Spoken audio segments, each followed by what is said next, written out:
Morning, all. All right, so in my continuing look at the National Hockey League seasons, we're up to 2002, 2003. I loved this regular season. I wasn't a huge fan of the playoffs. As a Canuck fan, I wasn't a huge fan of how the playoffs turned out. But in all honesty, I should say, while there wasn't a lot of scoring, there was some unpredictability there. Unpredictability is good, but we were definitely seeing this become the era of the goaltenders. So for each team today, I've put up the goaltender that played the most games and their save percentage. So I didn't include goalie stats on this side of the board. Hopefully, it doesn't bother people too much. The Ottawa Senators, they led the East that year. They finished 42 or 52, I should say, 52, 21, 8 and 1, 113 points, 263 goals scored, 182 goals against. Patrick Lalime played 67 games, 911 save percentage. Lalime was a very good regular season goaltender who had some middling results in the postseason.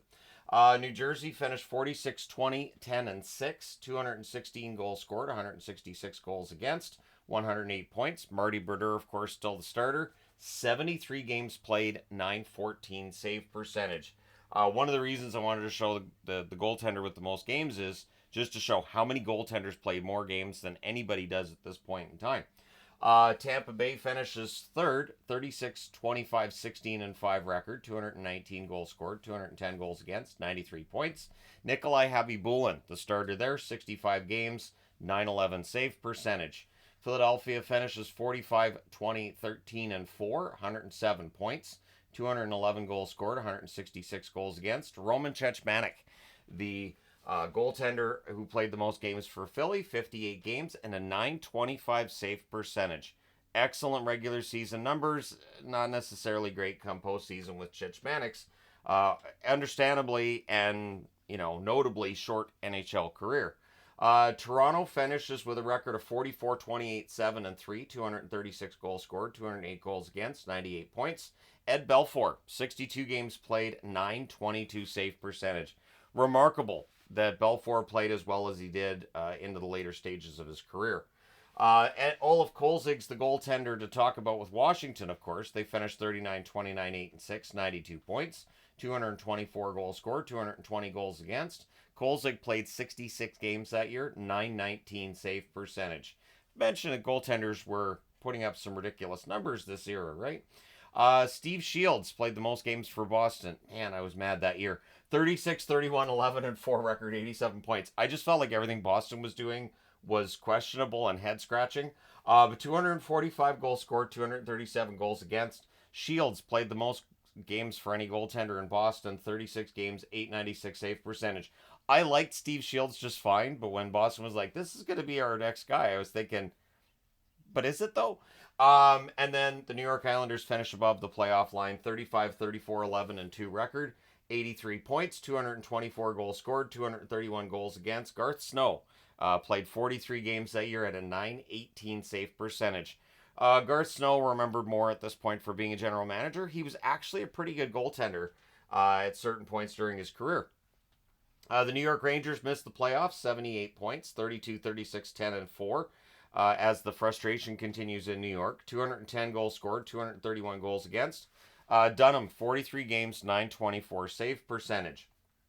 One interesting thing with the Rangers I always thought was that when the salary cap came in, they were no longer able to just go out and try to buy whoever they thought might get them above the playoff line.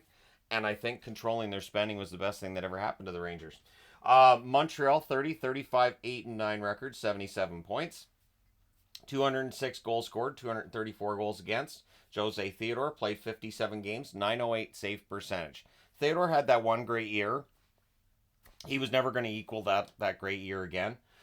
He was still a pretty good goaltender, but yeah, it just comparing him to that one fantastic year, it just hurt him by comparison. The Atlanta Thrashers finished 31, 39, 7, and 5, 74 points, 226 goals scored, 284 goals against. Their best season to date, and Pasi Nurminen played 52 games, 906 save percentage, and I will still say to this day, Nurminen was one of the most underrated goaltenders I ever saw. I thought he was really, really good. I thought the fact he played in Atlanta meant people didn't know how good he was. Buffalo finishes 27, 37, 10, and 8, 72 points, 190 goals scored, 219 goals against. Marty Biron played 54 games for Buffalo that season, 908 save percentage.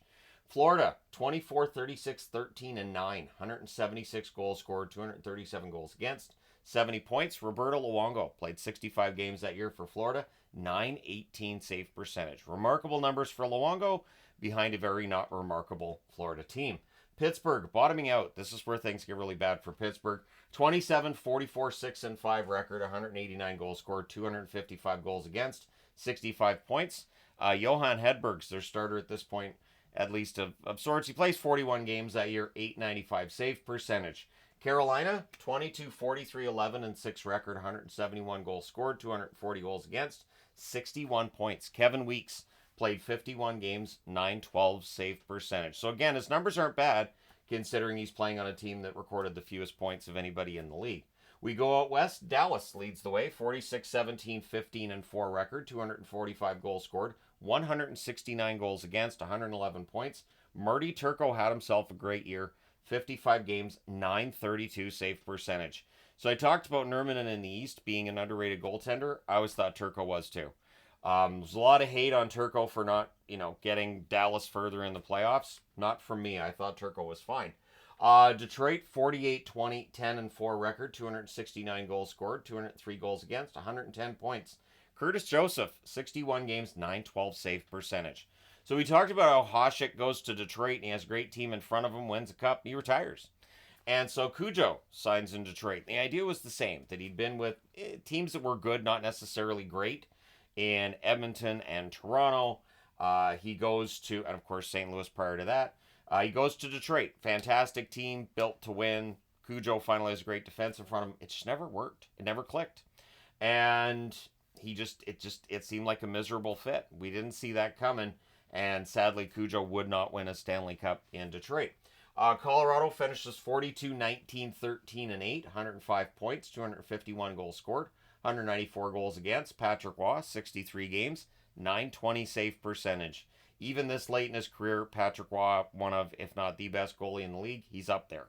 Vancouver, 45, 23, 13, and 1. 104 points, 264 goals scored, 208 goals against. Dan Cloutier, 57 games, 908 save percentage. People still refer to Vancouver as a goalie graveyard because that's what Brian Burke called it. I always thought that was Brian Burke trying to cover up for the fact that he had a hard time finding a starting goaltender for Vancouver. And then he settled on Cloutier, who we saw, if you overplayed him, he'd get hurt. And he would try to play through injury, which wasn't always the best move. But yeah, Cloutier, 57 games that year for Vancouver. And yeah, things didn't go great for Vancouver. They were so close to maybe we'll get there when we get to the playoff portion. St. Louis, 41, 24, 11, and 6 record, 99 points, 253 goals scored, 222 goals against. Brent Johnson played the most games that year of any goaltender in St. Louis, 38 games, 900 save percentage. Minnesota, 42, 29, 10, and 1 record, 198 goals scored, 178 goals against, 95 points, and Dwayne Rolison, their goaltender, 50 games, 927 save percentage. Rolison, was he underrated? Probably a bit, yeah.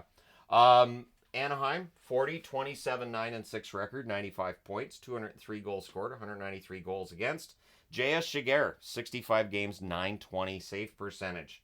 The Oilers, 36, 26, 11, and 9 record, 92 points, 231 goals scored, 230 goals against. Tommy Salo, the starter for the Oilers, 65 games, 899 save percentage. Very up and down numbers for Salo throughout his career.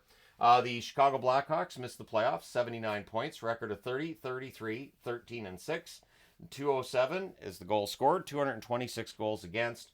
Jocelyn Thibault is the starter in Chicago at this point, 62 games, 915 save percentage. The LA Kings, 33, 37, 6, and 6 record for 78 points, 203 goals scored, 221 goals against. Felix Potvin, after a great run with LA before this season, he had a bit of a hard time this year. 42 games, 894 save percentage. The Phoenix Coyotes, 31, 35, 11, and 5 record, 204 goals scored, 230 goals against, 78 points, and Brian Boucher played 45 games that season, 894 save percentage. The Calgary Flames finished 29, 36, 13, and 4, 186 goals scored, 228 goals against, 75 points, and Roman Turek is their Goaltender with 65 games and a 902 save percentage. Turek could be overplayed. That was the one thing with Roman Turek. He was also a goaltender, didn't have a really long career at the NHL level. The Nashville Predators, 27, 35, 13, and 7 record, 74 points, 183 goals scored, 206 goals against. Vaucoon played 69 games, 918 save percentage for Vaucoon. San Jose bottoms out a little bit. They go 28, 37, 9, and 8, 73 points, 214 goals scored, 239 goals against. Nabokov, still their starter, of course, 55 games, 906 save percentage. And Columbus, last in the West that season, 29, 42, 8, and 3 record, 69 points, 213 goals scored, 263 goals against. Mark Denis was played a ton, 77 games and a 903 save percentage. So probably played a little bit too much, drags the save percentage down. So the NHL started an obstruction crackdown to start the season, and by mid-season they'd kind of gone, nah. So they were cracking down on hooking and holding and slashing and this kind of stuff, and eventually they just kind of gave up.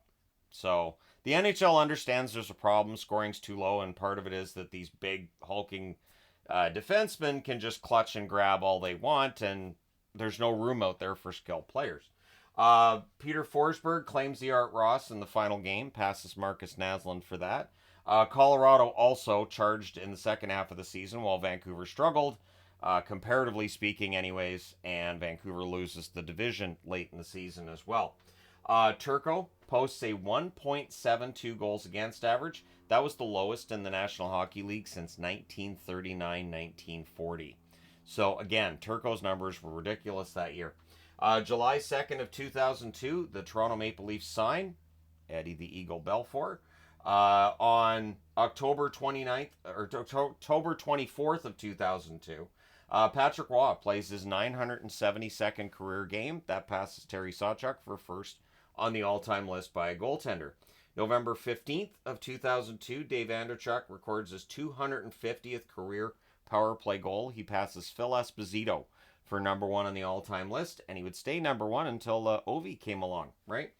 March 1st of 2003, Barry Trotz coaches his 392nd game for the expansion Nashville Predators, and he becomes the all-time leader for a coach. Starting out with a brand new team, like expansion record. Terry Crisp had the record prior to that in Tampa Bay. April 4th of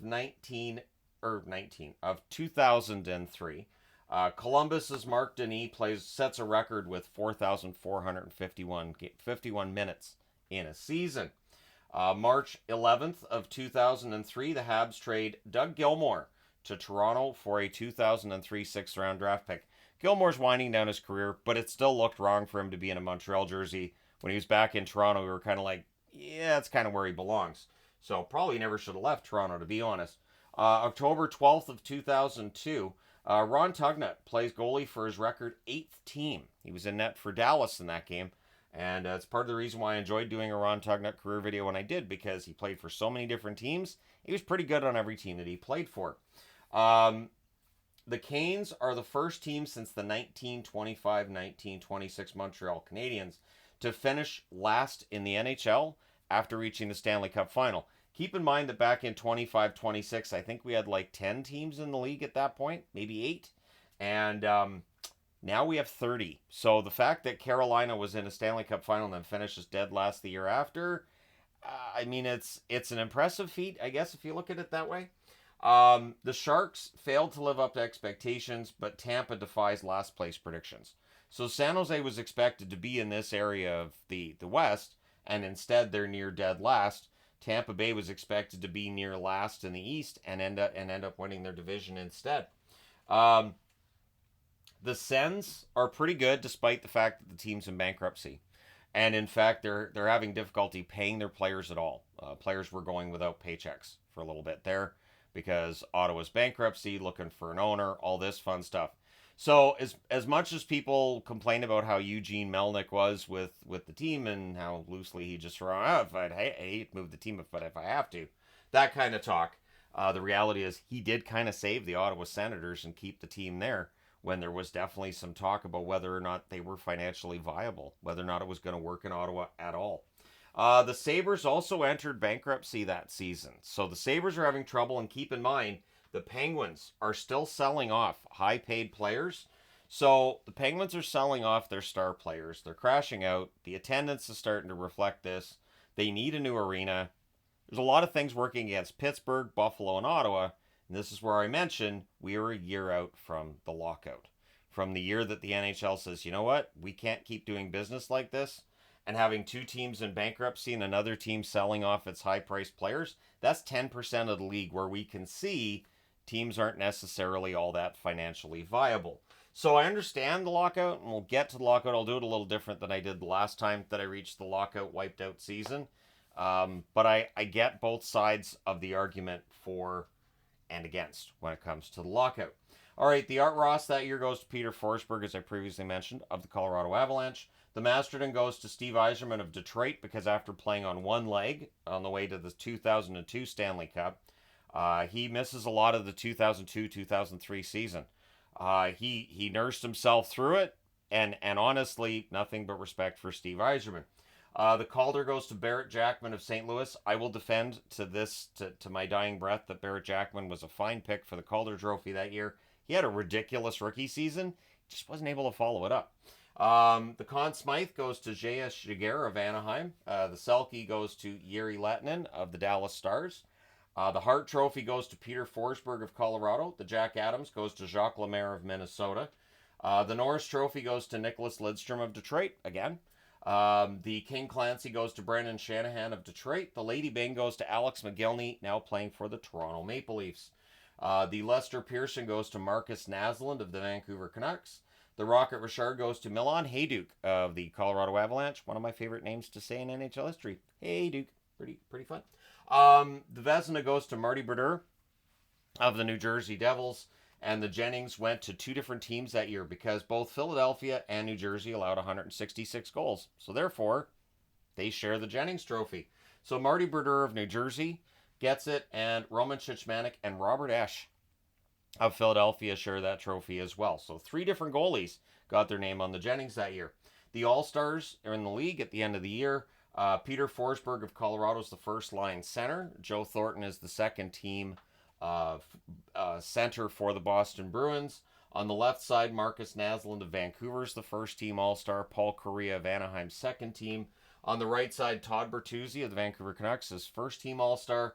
And Milan Hajduk of Colorado is the second team All-Star. On the blue line, Al MacInnis of St. Louis, first team, alongside Nick Lidstrom of the Detroit Red Wings. And Sergei Gonchar of the Washington Capitals is your second team All-Star, alongside Darian Hatcher of the Dallas Stars. In net, Marty Brodeur of New Jersey is the first team All-Star, and Marty Turco of Dallas is the second team All-Star. So your scoring leader is Peter Forsberg with Colorado, 75 games, 29 goals, 77 assists, 106 points. Excellent passer. Pretty good goal scorer too, but he preferred to pass the puck. Marcus Naslund in Vancouver, 82 games, 48 goals, 56 assists, 104 points. Joe Thornton in Boston, 77 games, 36 goals, 65 assists, 101 points. Milan Hajduk in Colorado, 82 games, 50 goals, 48 assists, 98 points. Todd Bertuzzi in Vancouver, 82 games, 46 goals, 51 assists, 97 points. Pavel Demitra in St. Louis, 78 games, 36 goals, 57 assists, 93 points. Glenn Murray in Boston, 82 games, 44 goals, 48 assists, 92 points for Little Cam. Not too bad.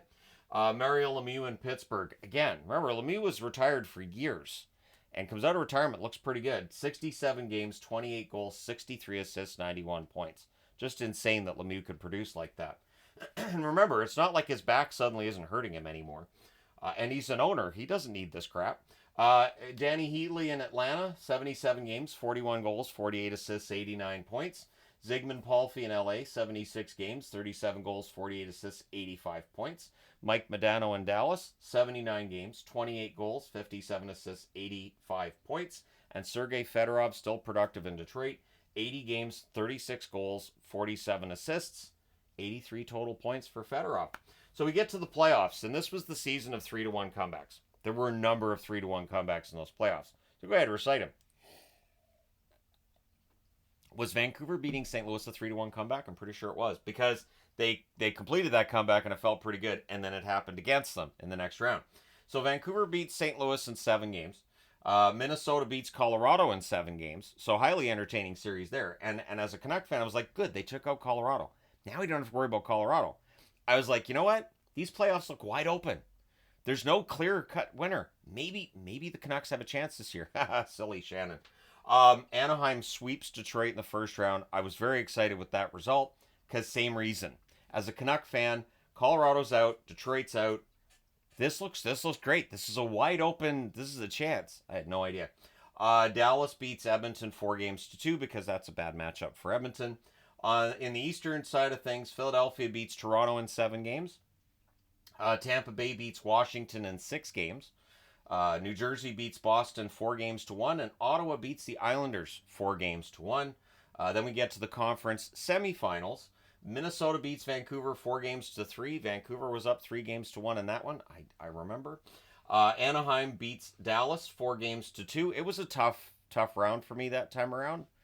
It was tough because both Minnesota and Anaheim didn't play the most up-tempo, exciting style of hockey. So knowing that those two teams were going to meet each other in that conference final, man. New Jersey beats Tampa Bay 4 games to 1, and Ottawa beats Philadelphia 4 games to 2. Then the conference final. And to this day, I say that the Anaheim-Minnesota conference final might have been some of the most boring hockey I've ever watched. Anaheim beats Minnesota in the first game 1-0 in double overtime. Yep. And then they win 2-0 in game 2. They go home. They win 4-0. So we're 3 games into the series. Anaheim hasn't allowed a goal. And then in the fourth game, Minnesota gets a goal. Anaheim gets 2. And that ends the series 4 straight. So when I talk about Minnesota getting the conference final in 2003, that's what they did. They got swept and they recorded 1 goal. In the other conference final, it's New Jersey and Ottawa, of course. Ottawa wins 3-2 in overtime in the first game. New Jersey wins 4-1 in the second. New Jersey then goes home. They don't allow a goal. They win 1-0 and 5-0. Ottawa wins 3-1 in game 5. Ottawa wins 2-1 in game 6 in overtime, and then they go home and they lose against New Jersey 3-2. So New Jersey wins that series in 7, and it sets up an exciting Stanley Cup final between the New Jersey Devils, who kind of made the trap sexy again, and made it league-wide for the first time. And the Anaheim Ducks were playing a very trappy style of hockey too. So here we go. New Jersey wins the first 2 games at home, both by shutouts, 3-0. In both games, there's 3-0. Then Anaheim goes home. They win both games in overtime. First by a score of 3-2, and then 1-0. So again, scoreless going into overtime, scintillating hockey. New Jersey then wins 6-3 as both teams forget how they're supposed to be playing this series.